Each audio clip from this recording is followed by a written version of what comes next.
So we have half an hour for your presentation and Q&A. So. Okay. Yeah. Yeah. Thanks for having me. That all started back in summer when Roland and I met or almost met in Berlin. We were speakers on the same 2 days conference, and he was on the first day, I was on the second. So we missed, but then we scheduled a phone call and chatted about things, and it became apparent that there's interest in what we're doing at SAP, and vice versa. We are super interested in what CodeX is doing. So the switch is not working. Okay, advance the slides. Slides are not moving forward? No, not at all. Yeah, now it is. Oh. There we go. Thanks. So what I learned is that CodeX is all about tomorrow's legal industry. And I would like to provide you guys with some insights in how a large enterprise like SAP and many of our big customers that we have deal with this digital transformation, and how SAP also positions itself for the first time as a software vendor in this legal industry market. So if you're in the business of digital transformation, or if you see large enterprises as your target customers, then the next 15 or 20 minutes or so will provide you with some useful insights in how we tackle this digital transformation and what we are striving for. But let me start with some background on my person. I started my career at Lufthansa, where I got to know this topic of contract management for a couple of years, and then with all this experience and first ideas, was hired by SAP, and here became first of all a process owner. So I really dig deep into the process of contract management and what that all means. And soon later I became the head of a global contract management team, a central team that oversees all contract. And in 2015, I invented for myself the term legal information management, because it resonates very much to me, this term legal information management, and what that actually is, I will talk about in the next minutes. And in 2016, I took on responsibility as co-lead or co-innovation lead for a new product. It's called S/4HANA for Legal Content. And besides my professional work, I'm also engaged in a non-for-profit, the ICCM, maybe known to some of you. I serve on the board for a couple of years. The Internationalization of Contract and Commercial Management is very insightful for me, because it provides me with a range of perspectives on what's going on in this legal market from a pretty much contract and commercial perspective, but wide in the sense that they also have public sector on board. They're equally divided between sell side and buy side. So very insightful, and I get a lot of what they call outsides. So I learn a lot about how other industry, other departments, other companies deal with things. So the other thing that I spent my time with is writing a book. It's called Liquid Legal, and this gave 30 plus authors the chance to give their perspective on this change in legal industry. Quite insightful to see how university prepare for the change, how the legal outsourcer prepare for the change. Not only focusing only on legal tech, I think this is super important, and it's interesting what's going on in the legal tech scene, but there's more out there. And to bind these forces and provide this kaleidoscope of what's going on, I think is super useful. And last but certainly not least, I'm working for a company called SAP, and we are a known leader in enterprise applications with a lot of customers in a lot of countries. But the very interesting thing about SAP these days is that we are currently reinventing ourselves. We continue our almost 50 years journey in doing everything from scratch again. So we're building our solution in a new look and feel in Fiori style, and that gave us the chance to bring our ideas back to the core of SAP into the SAP product.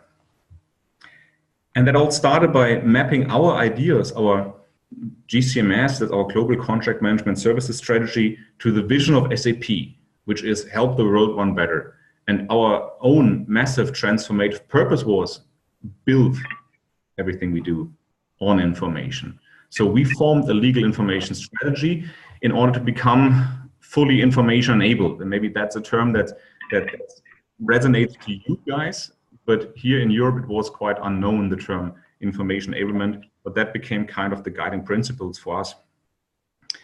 So I would like to get a little bit back in time and tell you what we did first. I call that Legal Information Management 1.0.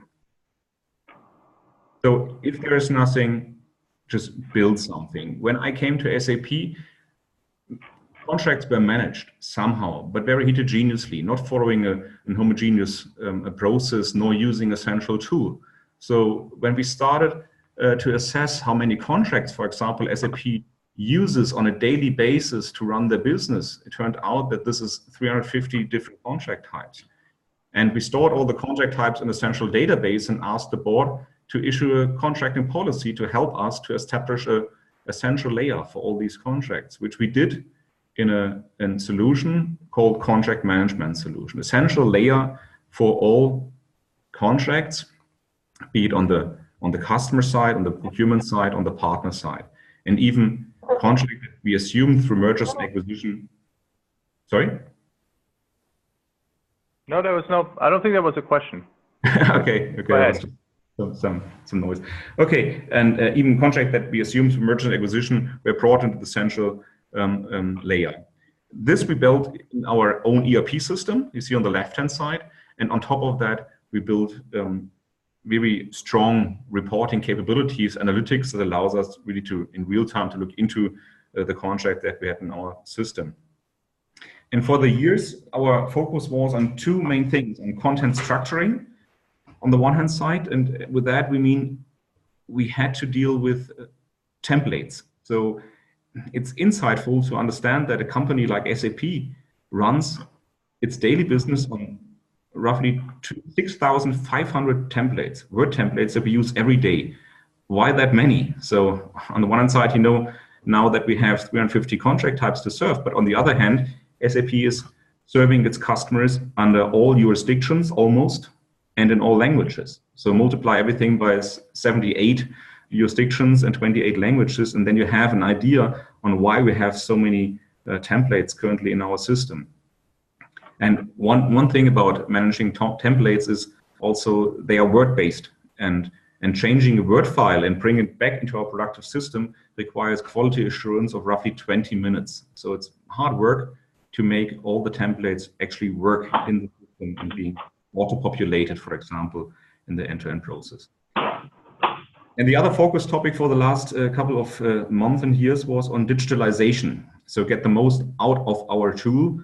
And one thing that we invented, which is super useful, is a contract request form, a free customizable front end, if you will, or front page, where we give our users the chance to I don't know, design how they would like to gather information that in the end is then sent over to our contract department and either fully automatically or semi-automatically helps to produce outputs. So take an example, an NDA request, somebody enters with whom, when, what's the project, subject, bilateral, unilateral, and by submitting it, maybe with a start date, he gets in return an NDA.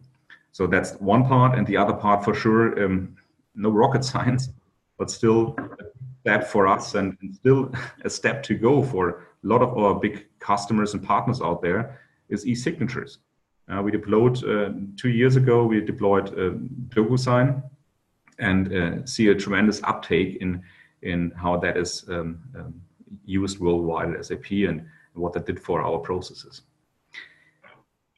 The next thing worth mentioning is once you have such a system, and there are multiple systems out there, is it needs to be integrated. And we are running so many end-to-end processes that we had to find a way to easily integrate in these processes. So whether it's on the sell side, buy side, partner side, you see just a few examples here. I think we're talking about 20 integrations minimum. Whenever blue part ends and the green begins, this is where we have an integration, and the green part is then what you see below. Yeah, we ask ourselves, do we need a new contract type to serve this particular end-to-end process? We have to build templates for that together with our colleagues from global legal and regional legals who then translate and localize under local law. Then we serve our customers with mass uploads of the legacy contracts to our system, or we build an interface, or if we can't build an interface, we build the contract request form, one of the 500 I just mentioned. So we give them a means to structure, enter information, and with that start the engagement of our system and not have people manually starting in our system, because we learned over the years that wherever humans start a process, it's getting error prone. Wrong data is entered, or data is entered that has been correct in the first instance, but not corrected or changed over time. So we have shitty data in the system. Then we support you in negotiation with document versioning, with document approval, and the approve and sign step is then done by DocuSign, so outsourced, and then we manage and monitor over time. And that helped us over the years by deploying our solution to reduce the processing time from formerly 180 minutes on average down to 10 minutes on average, and even less these days. So we're getting faster and faster, and that saves us a lot of money, multi-millions every year in operating costs. And then we still had something that we couldn't influence, which is the time between sending out something to the customers and receiving it back, hopefully signed. And we reduced that tremendously from days down to minutes, and that's an average, but sometimes it's back in a minute or so. And here you see just an idea on how that current solution looks like. So we can drill down in all regions in the deal pipeline. We see how many have been booked and invoiced, how often standard contracts have been used, the use of DocuSign, so forth. It's unreadable, but it's not the purpose for that. It's even test data here, so it's not that interesting. But just to give you an idea that we achieved a lot. But still, something was missing from our perspective. And we thought then, what is that? If we have the contracts under control, more or less, what could be the next big thing? Legal Information Management 2.0. And here we assessed and we experimented with our colleagues on how is the world of in-house legal departments today. And on the top line, you see what it is. Most of us still use shared drives to store our information, personal or team shared drives. Then we use the entire Microsoft suite, be it Excel to manage your projects. Communication is mostly done via emails back and forth, not using workflows. Structured output, if we have to, I don't know, provide a legal opinion or a Word a template or whatever is more formally a letter that we send. It's all in Word these days, and PowerPoint. And in the end, if you would do something more interesting, more on the technical side, you had to go to your IT department and ask for help there. And what we also see that current legal department run on an average, our research showed an average on 30 productive apps, be it the meta management, the IP filing system, the third-party spend management, the various CLM systems that you have. So we dig deeper into this topic and experimented, as I said, and our idea was to create a framework in which we can build simple apps. And we did that over a couple of years, and we have now around about 20 or 30 productive apps in our systems where we try to help people to do the due diligence here, the project tracking there, corporate secretary stuff. So we experimented, and not all of them became productive in the end. Some were just very useful to understand better on how the legal department is run, yeah, and how we can help. So that was quite useful. We learned a lot, but still we felt there's still something missing. And what we then did is we invested time in what we call the Legal Information Management 3.0 and created a vision based on all the insight that we had then. And this is the picture that we used to depict to people what it could be. Not saying that we in the end all have to stand in front of big screens and play Matrix, but it appeared that people understand the idea of legal information much better if they see the idea of having all relevant information anytime at their fingertips. And what we mean with that is that we information-able legal in a way that we deconstruct all information that we have, but mainly legal content. What has been somewhere in Word unstructured, not easily extractable, we would like to organize in a way that it follows the same data structure, is semantically categorized, stored in a central database, and thus automatically discoverable, reusable, and adaptable. Sounds pretty straightforward, but it's not that easy, because today, if you say, okay, discoverable, how many clauses of that or that kind we have, or if we have a regulatory change, which of our 10,000 contracts that we do in a day is affected, it's easily discoverable. It's still either you have to search with search tools, or you have to do it with the eyeball, but it's not that there are certain attributes that directly lead you to results. And the other big issue that we have is on the reusability. We have too often to reinvent the wheel because we're not sharing best practice in how we negotiate a certain clause. We do this negotiation sometimes over and over again and don't feed a central system and reuse well-functioning clauses. And adaptable, the last part, is super interesting for us as well, because the speed of change is so high that we are demanded to come up with that we are able to support new business model in a couple of weeks, better days, but it still takes us even months to localize global templates. And that's something where we have to also work on our adaptability. And what is legal content management? I think it's obvious. It's more than just contracts. It's everything that is needed or can be reused. Sounds broad, is broad, but this is exactly what we need to also contribute to our executive management. If they would like to have insight in legal information, we cannot ask tons of other teams to equip us and to provide us with the insight, but we have to rather help ourselves and organize our things. So that's on the one side, legal knowledge that we have on our personal C drive and elsewhere. It's the contracts and the templates that we have pretty much under control, but which we have now to break down into text blocks and clauses and also add the cheat sheets and the playbooks to the equation, but also link all that information to the risk and the claims and litigations. So seeing contracts isolated in one system and have another system which contains your risk register and another system for your claim management, another one for litigation, seems to be kind of overdone. So this is something where we feel, okay, we can consolidate that and bring that back into one single instance. And just to complete the pictures, also compliance and IP matters that also follow more or less a similar process that's somewhere triggered, starts, engages lawyers, other people, we review, we work together, we prove something, and then we provide an output in a structured way. So our answer to that challenge on working with legal content in the future is twofold. We said on the one hand side, we have to provide SAP with a central layer in its digital core, where you have all these end-to-end processes, your life cycle of legal content.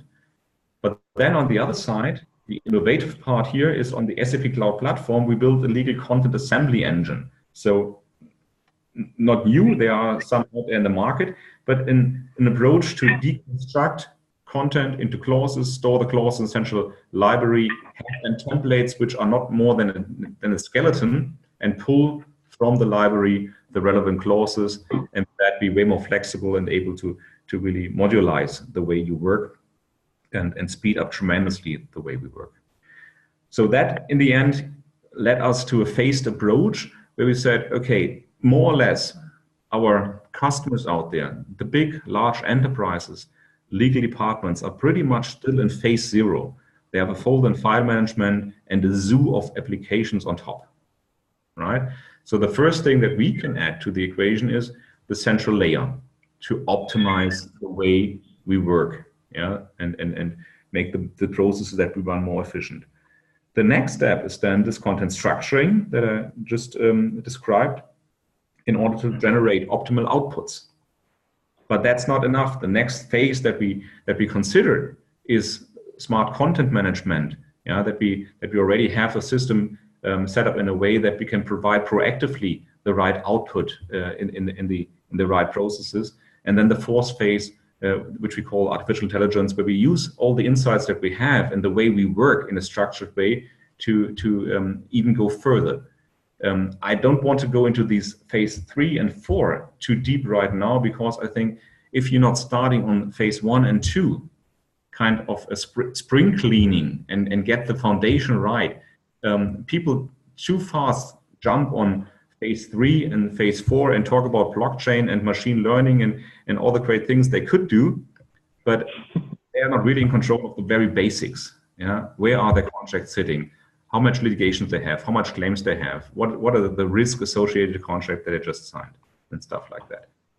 Just to give you a little idea on what the solution looks like that we are currently building and the one that we have built already. So this one is available, legal content management.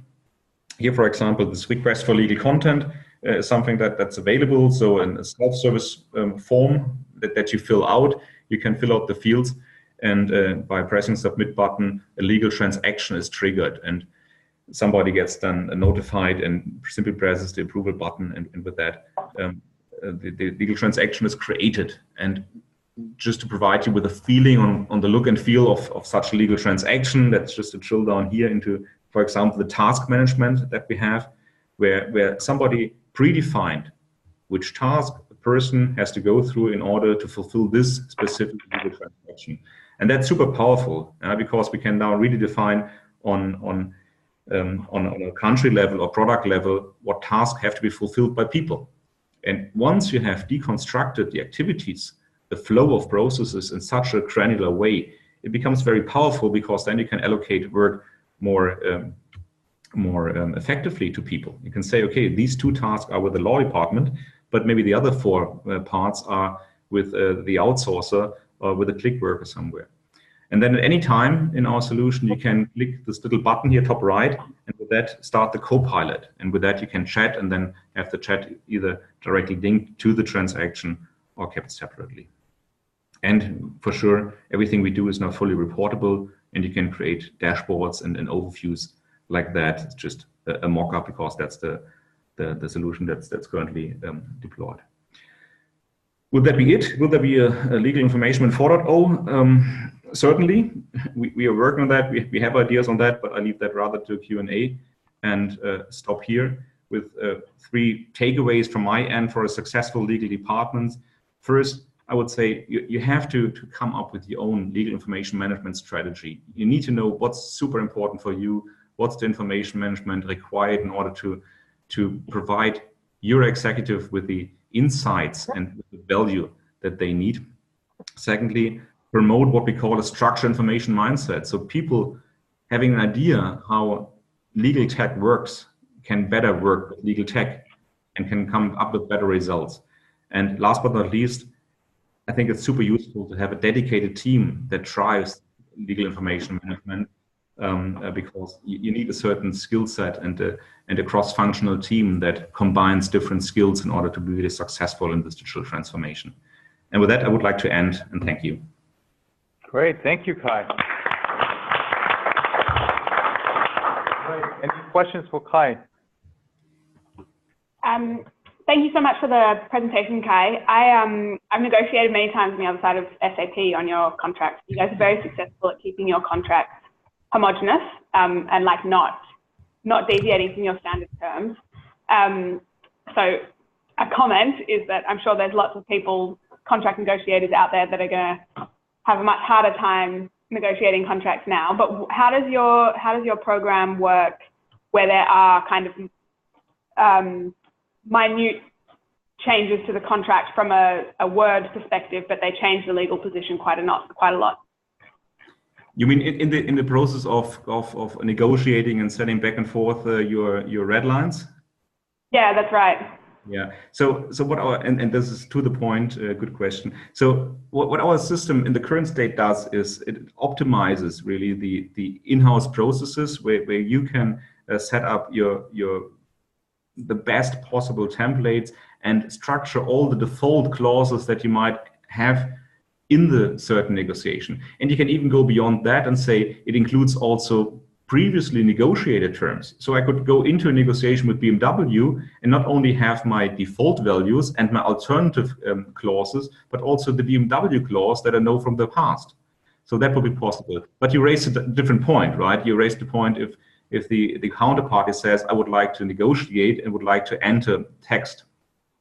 This is something that you can either play restrictive from the person that provides the initial draft and say, okay, here is my template, here is my draft, and I give you the editable clauses. I say these 5 are editable, and only those are open to changes.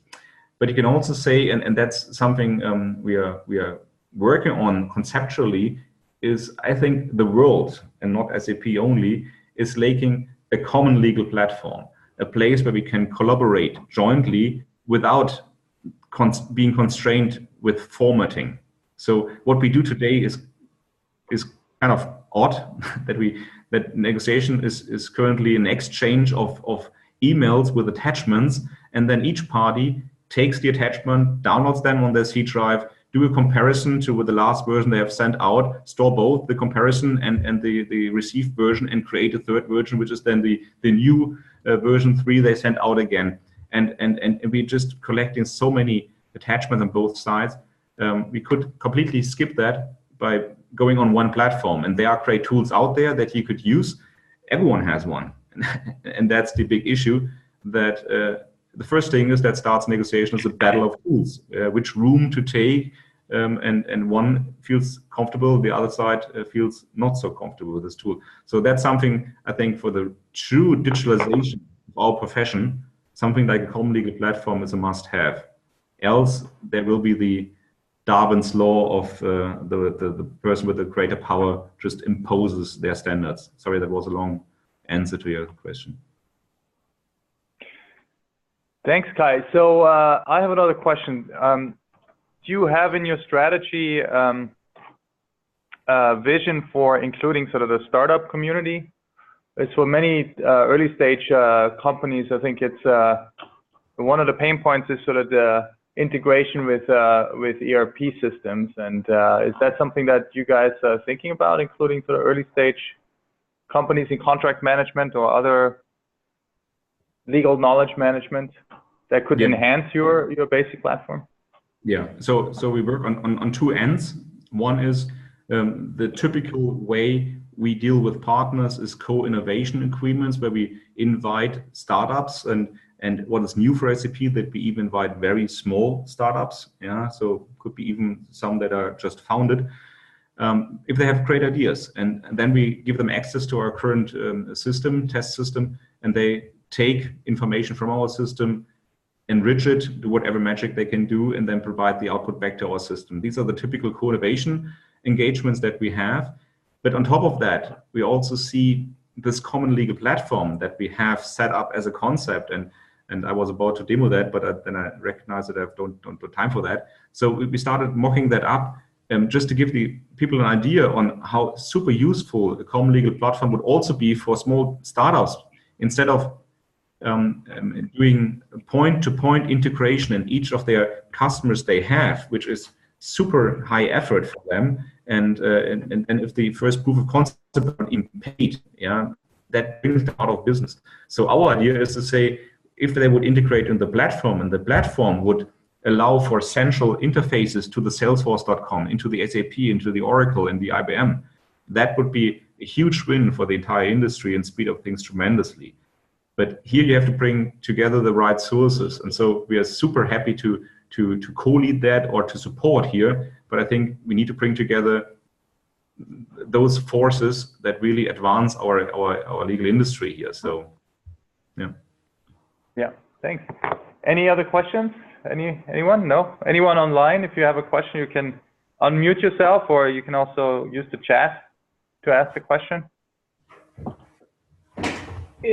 Kai, if you'd be able to share, how does SAP, with this model of a kind of common legal platform that might be a building block in SAP itself, articulate with law schools in Germany, such that this SAP's common legal platform seed might be taught by law faculty in German universities, if at all? Is there an academic component that could help shape or in what ways could an academic component help shape this common legal platform in, say, hypothetically, something like Google Docs, TensorFlow, Translate, coming in conversation with SAP's model? So we are engaged and super happy about all the contacts that we have to universities, not only in Germany and in Europe, but also in the US, because it gives us a pool of talents that we don't easily get otherwise. And I think it's kind of bilateral. So we're helping them to advance their idea. We give them an environment in which they can grow, and in return we get great insight and enthusiastic and new ideas. So we have some universities that were super excited about the idea of a common legal platform and wanted to contribute. I'm still not sure whether in the end, in order to operationalize their ideas, for example, an ICCM, it's not a university, but it's an association that has great ideas. But if they come up, for example, with standards, and we are currently working on global standards for NDAs, how to operationalize them, how to bring them back to the user desk, that they can right click and then use, I don't know, the ICCM terms, or I don't know, the CodeX standards, or I don't know, the Oxford templates. Yeah, that's something that's missing. Yeah, the landscape today is so fractured that it would be useful to have somewhere a gravitation center that brings together all these forces. That includes for sure education of the next generation and equip them and bring them directly on such a platform. But it's a huge endeavor. And I think it's what we have seen in the past is that people see that as first of all as a commercial endeavor, that people would like to make money with a platform. And I think then it will not easily fly. Yeah, because if it's just another tool on the market, we have already plenty. I think the idea is to establish something that is for the greater good, that, for example, serves also the aspect of access to justice. Yeah, in order not to just leave people with Google to find the most suitable claim farm that helps you in your matter, but rather have that also centralized and quality assured and lead people on such a platform. But this is something where a CodeX and I don't know, all the relevant players in the market should come together and make up their mind how to best do that. And universities are neutral forces that could help us to establish something that is acceptable for everyone involved. Thank you very much. We should talk about this more. Yeah, that's a question. Go ahead. Hi. Oh, I've managed to unmute myself. Hi, this is David Silverman from JP Morgan Chase. Fascinating presentation. I would love to learn more. We're grappling with the exact same kinds of things. But my question is, we find that our legal department is only part of many of the business processes that happen, and we don't own the process or the systems, or ultimately even the data. Have you experienced that? And if so, how do you connect all this together? That's an excellent point. I think you have to start somewhere. And the role of the legal department is the role of the guardian. They oversee the end-to-end process, and ultimately they have looked into all the processes and they have signed them off. But you're completely right. They're not running all the processes. And if you're with Richard Zuskind, he praised since a couple of years to the deconstruction of legal activities. And I think this is the call that we also heard in our legal departments, that we don't have to do necessarily everything our own or have one department, but we need a system that allows us to work together with multiple departments, even with the outside world. Yeah? And we're always constrained by firewalls, but still a system like ours, which is super modular, can help you to bring together the shared service center that you have, the captives, the tax department, the revenue recognition departments, in a structured way by either starting ad hoc workflows or have predefined tasks that you go through, and that also answers then the question on the data and the ownership. So if you break that down, if you further deconstruct parts of the work of the process, but also of the content, you can say this clause is with tax, and this clause is with the operational departments that provide the services, or this is a description that is owned by the product team. And this we don't have today. Today, the legal department loosely assembles, gathers information, creates one template and sends it out, being ultimately responsible for that. But we are not, right? We are just the one bringing it all together. We copy and pasted it. yeah, but we're not owning it. And now we have a system that distributes ownership amongst the various players that we have in the in-house legal departments and in the corporation itself. All right, so somebody just chatted that, hi, just a quick note and the plug. I'm at SAP Concur in, what's it, Minnesota? Yeah, and I had the pleasure of meeting Kai in Germany last month. If you haven't checked out the Liquid Legal book and movement, do so. Kai and his fellow editor, curators did a great job. Okay, all right, we'll all check it out. Thanks, Tom. Much appreciated. All right, and thank you very much, Kai, for joining us. Really fascinating, and I hope we can continue that conversation. Thank you again. Bye. Thanks very much. Professor Linner. Thank you. Well, my presentation here.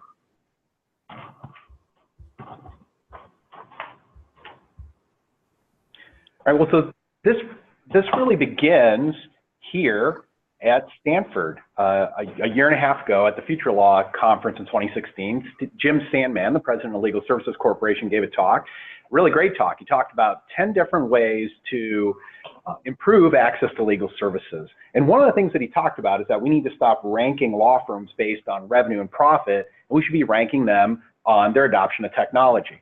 And at the time, I was sitting in the audience and I thought, well, this is a great idea. And I thought for sure someone would pick that up and they would do something with it. But I was at Future Law again just earlier this year, back in April in 2017, and Jim was on a panel again. He was talking about his ideas for moving the legal industry forward, and still yet no one had done anything with this idea of ranking law firms on innovation and technology adoption. And so while I was sitting in the audience right then, I decided that this is something I wanted to do something in this space. And I thought that there were a few different ways that we could move forward and start doing something when really there's very little being done in this space. And so I was really trying to think about in terms of the tools that we're all using as innovators and that we're training our students and others to use, right? Lean startup, the improvement kata, thinking about, okay, well, there's this big challenge out there and it'd be great if we had this comprehensive, amazing ranking to measure innovation across the whole industry. But where are we now? What's the current condition? Well, we really don't have anything, right? So how can I do something to at least start to in response to Jim's call to action, to start measuring innovation in the legal industry? So I was thinking about, okay, well, what could be a minimum viable product look like? And came up with 3 pieces to this. A law firm innovation catalog, merely cataloging and curating what's out there and classifying what's out there as far as innovations in law firms. Then indexing, measuring innovation across 260 of the top international law firms.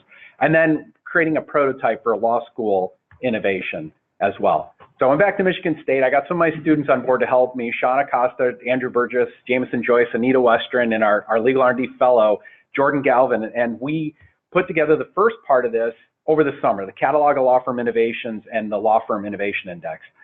So what we really did is there are a lot of resources out there, articles and books that would mention 5 to 10 different innovations in law firms, but no one had really undertaken to try to catalog these and put them together in a way that would help us understand, well, what's really happening in the industry? What sort of innovation is taking place in law firms and across the marketplace?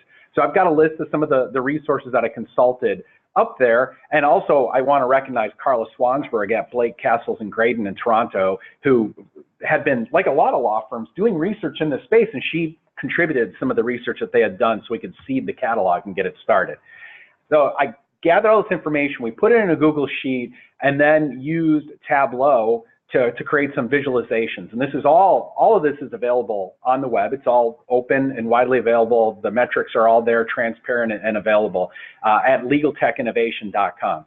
And so first of all, I've got a visualization that shows the areas of law that are impacted. And of course, a lot of law firms are doing different things where their innovations are impacting all areas of law. And then it's not surprising to see diligence and compliance and e-discovery, but you see some other areas where there's innovation percolating, right? Privacy and data security, financial services regulation, things like that. Also try to categorize, which of these are just an extension of services that law firms are provided, but there's some sort of innovation around it. Which of these are the productization of services previously provided? Which ones are consulting services, right? There's some law firms, for example, that are consulting with legal departments on how to improve their legal service delivery. And then looking at, well, what's really driving it, right? So, and we heard earlier when Kai was talking about blockchain and artificial intelligence. So, well, how much is that supporting some of the innovations that are occurring? Like how many of these in the catalog out of 205, for example, are artificial intelligence projects or expert systems, or how many are based around project management, right? Just to get a sense of what are the disciplines that are actually driving what's happening across the marketplace. And then the other thing that we have here is for each of the law firms that are listed, and this isn't limited to just large law firms, it's really any law firms. So we've got a list of the law firms and all this other information, including, and you can't really see the pop-out screen very well there, but when you hover over that, it gives you a summary of the information and then a link to their website. So the idea is this will be useful to, if you're a law student and you want to find out what are law firms doing, if you're a practitioner in a law firm. For example, I was a privacy and data breach litigator at Hahnemann before I joined Michigan State. And so it's very interesting to see what Jeff Scherer is doing at Ackerman, where he's built an expert system around data breach litigation. He's got Thomson Reuters, you can see here, as a partner doing the legal research as a managed service, and Neotologic is their other partner of helping build expert systems around this. So that's the whole catalog that we have of innovations. The other thing we've done is identified the home base for the law firm. And so we hear a lot of anecdotes in the marketplace that the UK is ahead, and our data in the innovation catalog would suggest that the UK is ahead, at least based on what we have there. And this is before standardizing to account for the fact that there are many more law firms in the United States than there are in the United Kingdom. So that's the catalog part of it. There's a form so that law firms can submit their innovations, and we've had about 40 additional submitted, and we've been adding some of those to the catalog we've been moving together. But the initial data, how did you scoured their website? Or? No, so this part of it was just mostly looking at different books and articles that have been written. Some of it was doing some of our own searches where we, there's a ton of articles out there where someone will say, oh, how is artificial intelligence being used? And they'll identify 3 or 4 projects or something like that. But no one had undertaken to try to curate that, or in books and things like that. So that's where that part of it came from, is just looking at existing resources, and then just some awareness of the marketplace, seeing what people have presented at places like CodeX and things like that. That's how we started populating the catalog part of it. But this only gets us a part of the way there, right? Because part of the whole problem is we want to get beyond these anecdotes about what's really happening and try to survey the whole marketplace. And so what I decided to do is that to be able to look really across the marketplace is to go to the law firm websites, right? If you're a big AmLaw 200 law firm, if you're a global 100 law firm, if you're a top law firm in Canada, you are talking about what you're doing inside your law firm on your website. So how can we measure what they say they're doing on their website? And I'll talk a little bit about some of the potential weaknesses of doing this later on. But as a starting point, how do we use Google Advanced Search? We can target it on their website, and we can look for signs of innovation. Okay, so the first thing that we need to do then is decide, well, what are we going to actually look for on their websites? What are they going to be talking about if they're innovating? And some of this is based on what legal departments have been saying, the kind of RFPs that legal departments are using. What are they asking their law firms to do for them? So came up with 10 different categories and then created these different search terms run across websites.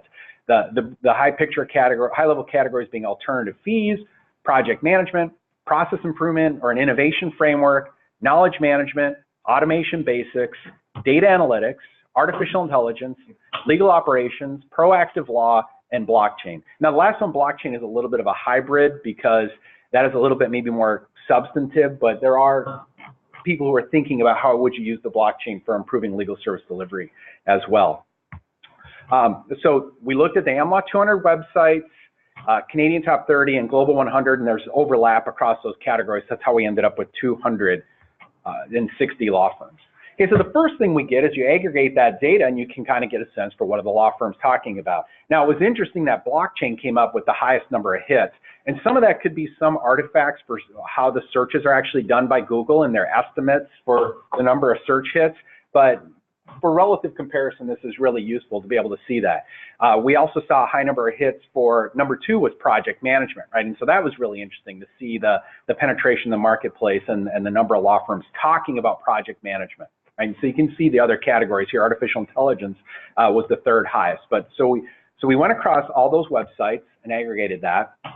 We also have these different categories which helped us establish a little bit of the validity for this, right? When we could see some different trends Some of this is what you'd expect because of the size of the website, but then you also see trends across the different categories that suggest that it's not merely the size of the law firm that's driving the number of search hits. For example, the pink is project management, and you saw sort of a fair level of consistency across the top 150 AM law firms, which was kind of interesting. And I've cut off the names of the firms here on the left side of the axis, but this is all open and available on the website, right? And so to sort of protect the innocent, or maybe the not so innocent, but you can go on the website and you can see. And again, now with the raw number of hits, it's a little bit difficult maybe to compare some of these. So what then I did is we've got each of these 10 categories took about to standardize it within each category, just put them in order by the number of hits and assign them a percentile score. So if you had the most hits, you get a 1.0, least hits, you get a 0, you're right in the middle, 0.5. Now we've got a 10-point scale. And so that's the other thing that we have for the law firm list on the search hits, right, is just this 10-point scale. Yeah. Do you somehow manage the fact that a lot of these firms will be doing work for companies that are in blockchain or in AI, and it's like a false positive? Like they're advising a company on blockchain? No. No, and I'll get to the weaknesses. And, okay, sorry. I mean, no, that's fine. It's a very good question. And there's type 1, type 2 error here, right? I mean, there's false positives, false negatives. There are certain search terms that I couldn't use because they would be all over the place, and they'd be maybe more about what the clients are doing or substantive legal articles that might be written, for example. So blockchain, for example, yes, there were a ton of hits there. Some of it was because some law firms have a blockchain practice group. It's in their menu bar, and then it gets spread all across the website, so you get a bunch of hits. Those are false positives that are driving that, right? I mean, actually, I shouldn't say it's not completely a false positive, but it's ballooned because of the way that it's populated across the website. So here are some of the other criticisms, and this is all spelled on the website, so I won't go through everything. I mean, of course, the terms on the website are a weak proxy for innovation, but I mean, that's where the law firms are communicating what they're doing, so you'd expect to see it there. There could be a gap, though, and that's the first thing that a lot of people point out. It's like, well, firms are saying they're doing stuff, but they're not actually doing it. Well, no, maybe, but there are also some firms who are doing things who aren't talking about it. Which to me, I've actually had some law firm people reach out to me and say that it was unfair for doing this because they're doing things but not talking about it. It's like, well, if you're doing stuff that you should be communicating to your clients and it's not on your website, I mean, I don't feel too bad for you not getting the points for it, right? So you should be communicating that. You know, and as far as if firms are not doing what they're saying on their website, well, I think the marketplace will take care of that, right? As consumers get smarter, you'd think if you say we're using project management, but when the law firm asks you for, you know, a project charter or someone to help manage a project and you don't have that, presumably there'll be some policing that'll happen. Some people have mentioned that, you know, we shouldn't expect that just the big law firms are going to innovate, right? And so there's smaller firms. Atrium's a new entrant that's a small law firm. I would say that the catalog captures all size law firms, so that's a way to capture some of the other innovation. The most important thing that, from my perspective, is that, you know, I wouldn't want to see this. It's one thing to talk on your website or even to have a couple of projects do well, but are you actually developing an innovative organization where you're empowering people in your organization, not just the lawyers, but you know, you're bringing in people who are data experts, technology experts, empowering business development, paralegals, and everything to really create an excellent organization, one that is focused on continuously improving, creating greater value for clients and innovating, right? And those, I would think, are going to be the law firms that will win out over time. And I think the websites would be a proxy for that, right? I'd be willing to bet there's a correlation, but we're not directly measuring that here. So one last thing that I want to show you then too. So we had this initial site that came out in August. I figured this would get some attention just because I think it's an interesting topic and I thought it was an interesting approach to gather some information, but I was shocked at how much traction it got.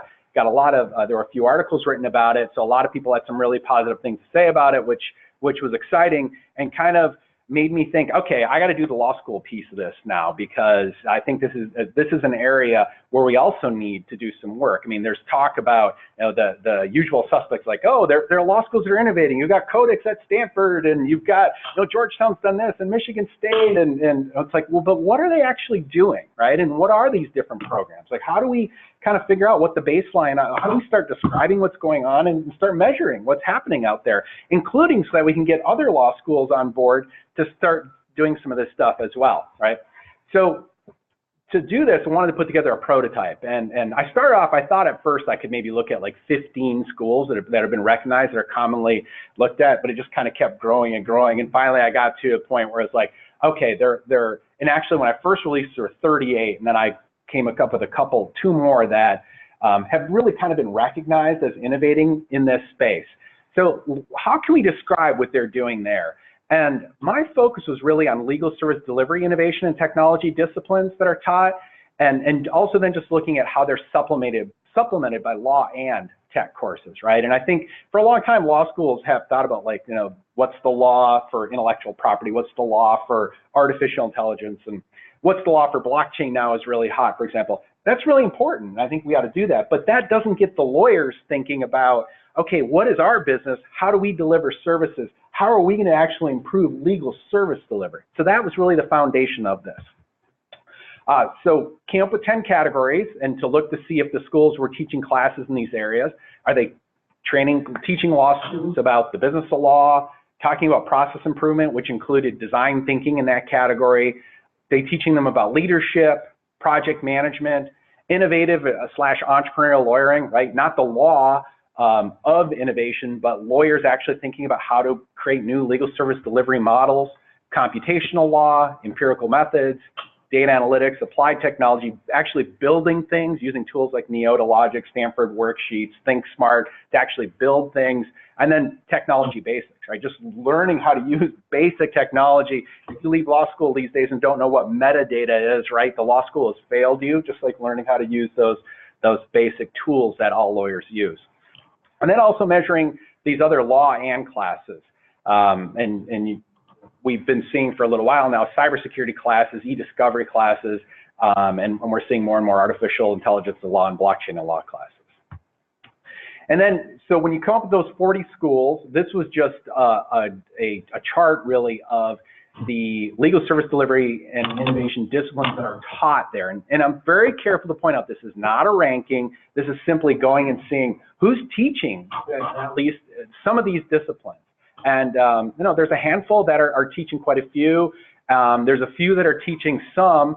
And this isn't necessarily to say that the other 160 law schools in the United States aren't teaching any, right? Because I started again with the recognized innovators. And what we're trying to do is kind of like pull people along and start to have more discussion about, well, what's actually happening in the ecosystem. And of course, the next phase would be just starting to measure a little bit more of this outcomes and things like that.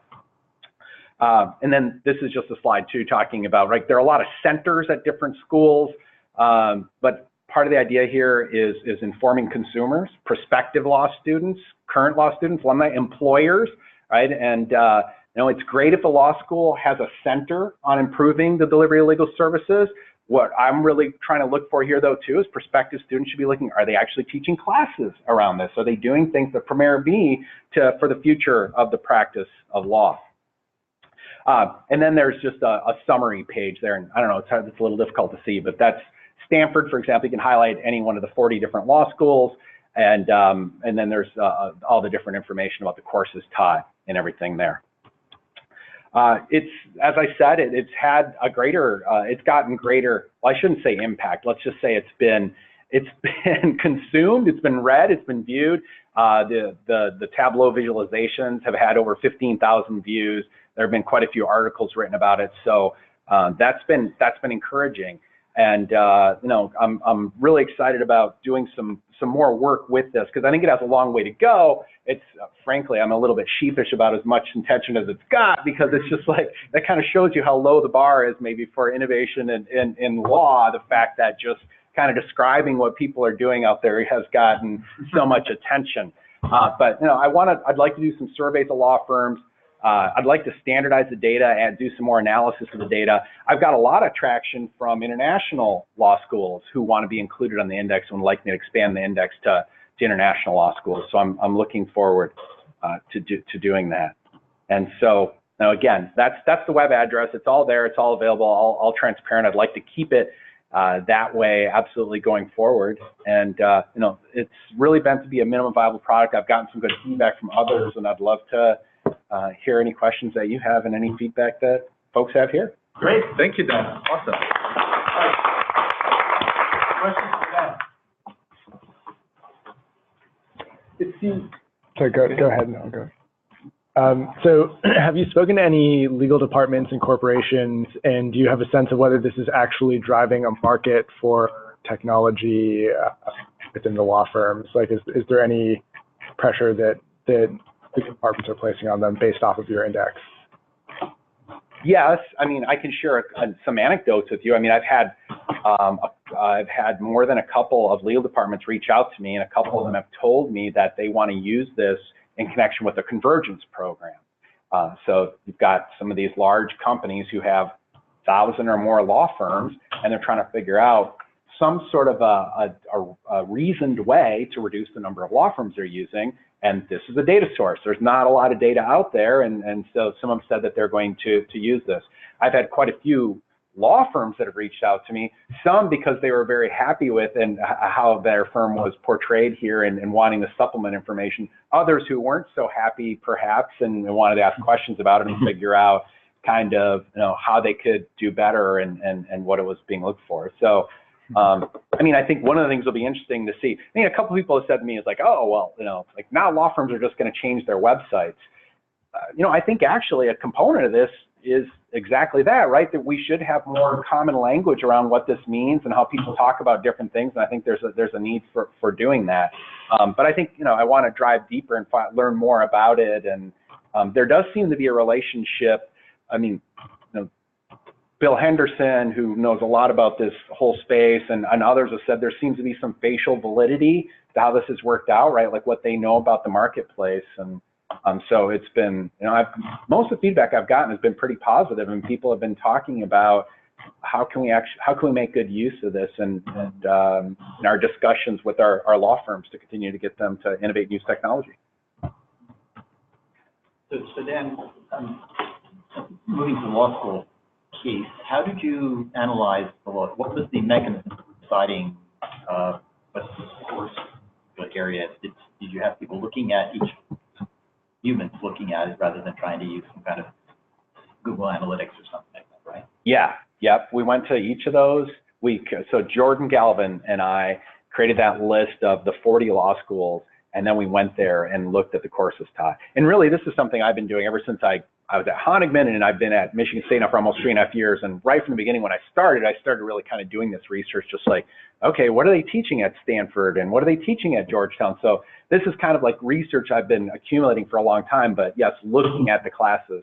So one of the things I was wondering is maybe more so for the law firms than the law schools, but could be applicable is whether or not you could allow schools or firms to self-register in some way that would say, these are the tools we're using, these are the courses we're teaching. Then, of course, you want to check that, but that might make it easier than having to do the work yourself. If each site, each one of those could you gather structured data on them, say what they're doing. It's like that factored into teaching it all. Become the U.S. News for legal technology. Or the UL. That is something I've thought about. I mean, we have a submission form on the website now, but it's and I should have mentioned too, LexBlog has been hosting this, which is they're doing it for no charge for me.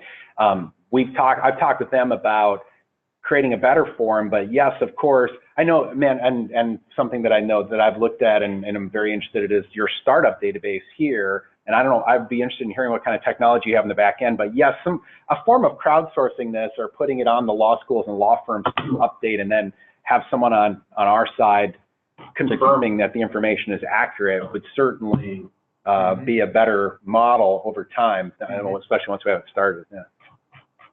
Did you see any kind of co-occurrence of specific terms for the law firms?